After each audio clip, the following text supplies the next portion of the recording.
Alright, so it's been a while since I uploaded the last video. Things have been going slow on the old Blazer here. But anyway, I figured I'd give an update on what I've been doing so far, and hopefully it'll help you out. So what I'm working on now is, because I want to keep the air conditioning and everything on this, I basically want this to look like it came this way. So what I'm doing now is moving the air conditioning and moving the radiator. I'll show you what I'm talking about. So I was going to try to use the original 4.3 radiator, and it doesn't work, because the original one sits like right here, and I had about 1 3/4 inches from here to the back of the radiator, so that wasn't going to work. The fans that I have 2 Ford Taurus fans that I've since then found out that I'm not going to be able to use. But so anyways, that wasn't going to work, and so I've moved on. So what I've done now is, originally, I mean, there's videos of this all over the internet, but so I'm putting it in the Ford location. The AC compressor, the condenser is here now. It originally is located in here. You can see these right here. This is where it's located. There's 2 seats that this sit in, like little rubber pieces on the top and the bottom.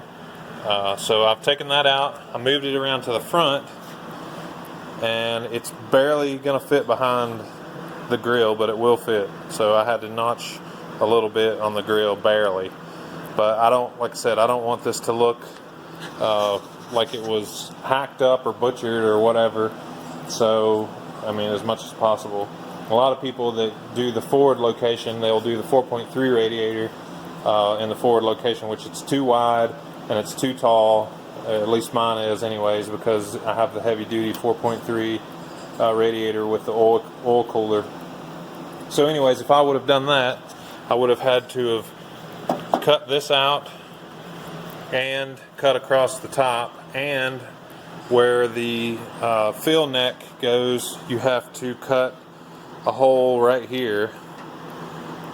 And I just, and then you got the neck sticking up here. It just wouldn't look good. So what I did was I moved this to the front.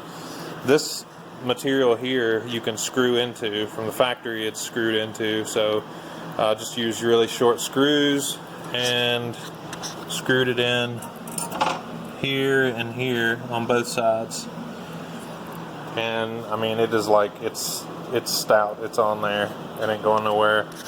So, and then I had to cut a hole in the radiator support right here, but you really won't be able to see any of that. And I tried to clean it up as much as possible and repaint it so it wouldn't rust. But this Blazer had originally had the 2.8 liter. The condenser is different on the 2.8. The only difference is right here how these come out and around. That's because the 4.3 radiator is wider.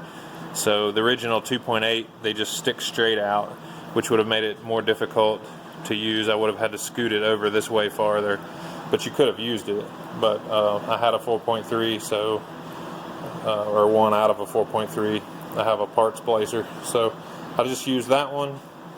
And then I bought this radiator off of eBay. This is, I guess they call it a Corvette radiator. It's pretty typical for this kind of swap. You see them all day long like this. This one here is, I mean, basically the ones on eBay are just generic, but they're supposed to fit Corvettes or whatever, so that's what I bought. Something I'm going to have to do is find out what fittings these are. I think they're metric, so I'm going to have to get some fittings for that, because the factory GM ones won't work. The main thing that I'm going to do to this, if you have access to a TIG welder, or you know someone that can TIG weld, I'm going to cut this off completely, get rid of it, and I'm going to cap this off, plate it, because this sticks up really far. So I'm going to cut that off and plate over top of that. So basically there won't be there won't be a way to fill it on that. But I ordered one of those inline, I don't have it out here with me, or I'll show you. One of the inline, it's like a T fitting or whatever that has a cap on it so that you can put it in your upper radiator hose and fill it from there. So with that capped off, it's going to go right in here. I mean, it barely fits underneath here, but I'm going to have to notch here barely, and the same on the other side, and it should slide right in. So it should slide right in there, and then it'll be almost flush, which will give me quite a bit of room. Then, because of the Taurus situation, the shroud, or the ones that I had, they didn't have a shroud. They were just two fans, and that was going to be a pain because of the way that they're made. I went and bought a Dodge Intrepid setup. So that's this. They're supposed to pull like, I don't know, 17 amps running, start up like 50 amps or something. They're 2 speeds. It has a shroud built in, and these ears right here are long enough just about to reach from here to that other upright. So I'm just going to make some brackets to make that fit in there, put some foam against the radiator, and wire all that up, and then I'll have my fans and radiator and all that stuff set up here. And I still have to run my AC lines. This is one of them, and probably going to make a couple of other AC lines. But I made these coil covers. It's just 1/8 inch aluminum, and I just bent the edges around and polished them so that, you know, it covers it up. This side over here, you don't really, I mean, you got this big wiring piece sticking over it, but it still looks better than it was gonna look. Mounted my computer over here. This is the factory mount that it comes with, that I just cut it off, and I made some, I don't know if you can see them, can't really see them, but I made some standoffs. You can see that one right there, and just got it to where it would fit in here, and bolted it to the inner fender. It's nice and tight now. And then I have what wiring that I have right here. There's a couple pieces. This is like not hooked to anything right now. That's the fan lead. I bought this. I think I got it off of eBay too. It's just like you manufacture a fuse block, and it's got spots for relays. So I got the relay in there for the fans, and these are the factory relays that the Blazer had on it already. A power block right here to where I'm going to run one really big hot wire over from the battery across, and bring it in here. That way everything that's tied into here will have power all the time, and then it goes from there over there, and it gets fused and then goes to the computer. And there's one lead on the computer that requires 12 volts all the time, and the rest of them are all switched for the fuel injectors and the coils and stuff like that. So all that stuff can be found on what was it, LS1 swap, or no, LT1, sorry, LT1swap.com is where I found all that information. They have all the pinouts, which I've showed in a previous video. So then I've got the fuel line, which I got R9 fuel injection line, because this is going to be around 59 to 60 psi. This hose here is good up to 100 psi, and it's got some crazy burst thing like 1,000 or something. I don't know what it was, but it was really high. It was enough for what I need to do, and tied it into the factory location that comes through the frame down there, which you can see a little bit.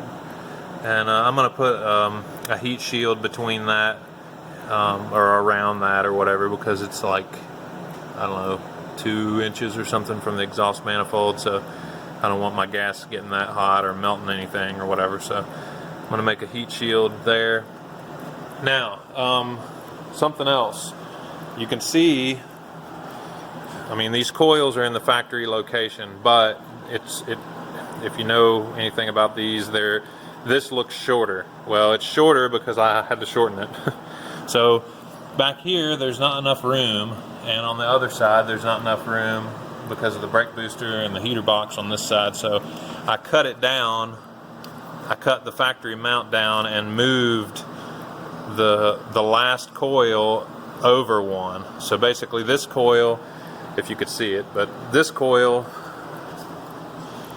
there you go, it's a little better, I guess. This coil is in the factory location, this one's in the factory location, and then this one is been moved over one. So where the original plug fits, I just modified this, like the plug for all 4 coils used to clip right here, and now I just cut the back of it out and made room for the coil to fit there. So I just basically compacted it both sides, and I just went and got some spark plug wires yesterday and put them on. And that last one, I was wondering if it was going to work because of the extra, you know, how far away it is, and it works great. So that works good. That's not an issue. This water neck right here on the 5.3s and probably the 6 liters comes like up here. It like shoots out at this angle. So I cut it off. Well, not completely off, but I cut it. I pie cut it right here and bent it down and welded it back. So that's, you know, it's coming out more of, you know, less of an angle, and that'll work better for the cold air intake and all that, which I haven't decided what I'm going to do for the cold air intake. I mean, I have decided, but I don't know which side I'm going to do it on. So I want to bring it out and over here, and this is a nice little spot for it to sit, but it just depends on the fans and everything, how far they stick out, and if it'll allow enough space for it to actually drop down and set where it's supposed to. I ordered this also off of eBay, which you can see I've cut some of it off, but this is like a 4-inch kit that you buy, and you can just, it's got different angles, you can hack it up and use it wherever you need it. This is what I made so far. I mean, that's where it goes into the intake, and then you got your mass airflow meter and that air filter to go on that. But I mean, I have way more options with that angled piece, you know, if I need to bend it or turn it or whatever. And silicone couplers right here. I got a couple of them, 4-inch, because that's what size it is. And I have a 90 somewhere, but I don't remember what I did with it. I ended up not needing it. So anyway, I'm trying to think of what else I've done. Well, I can't think of anything else. This engine here had the large alternator on it, high output. I also have a 1-ton Chevrolet truck that had the small alternator on it, so I figured it would need it more than this would, and it makes more hood clearance, so I swapped them out, so now it's got the small one. And you can see, if I get the angle right, there's the hood angle, so you can see how much sticks up out of the hood, which is not terrible, but it's not going to fit. So I'm going to have to get a cowl induction hood for it, which, I mean, that's fine because I think they look cool. But anyway, that, and then the last thing is the hood latch. This is the hood latch. This bracket used to go all the way down and bolt to the bottom, but since this is here now, it can't do that, so I cut it off, and I've got this piece of 1/4-inch thick plate, which is probably overkill, but that's what I had. And it's going to go here and run down and then angle, go back underneath and get bolted to the bottom of the radiator support, and that's going to give it the support it needs, because right now you can see, I mean, it doesn't have much support. It's bolted here, but that's it. And yeah, there you go. So I swapped the grill out too. I went with a newer model grill, 92 grill, instead of the 88 because I don't like the 3-piece job. And in order to do that, I had to swap out the radiator support. So I had it all apart anyway, so I figured I'd go ahead and swap the radiator support and all that, painted it all up. So there you go. That's where I'm at right now, and I'll let you know later if I get one. I guess next one will be probably almost getting it started. So there you go. Peace.